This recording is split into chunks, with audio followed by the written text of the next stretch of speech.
रामनाम लिहायचे, दगड पाण्यावर टाकायचे, तो दगड पाण्यावरती तरायचा. जगाच्या मालकानं प्रभू रामचंद्रानं पाहिलं. दुसऱ्या दिवशी तिथं आले, छोटासा दगड घेतला, पाण्यात टाकला, पण तो तरला नाही. त्याच्यापेक्षा मोठा घेतला, तोही पाण्यात टाकला, तोही तरला नाही.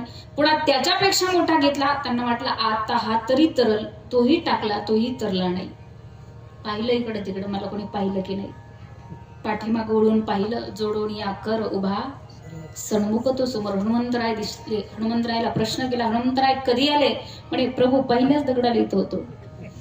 विचारलं तुम्ही टाकलेली दगड पाण्यावर तरतात, मग मी टाकलेली दगड का तरत नाही? त्याचं कारण, त्याचा महिमा सांगितला. प्रभू रामचंद्रांना सांगितलं, प्रभू तुझी या नामाचा महिमा तुझं कळे.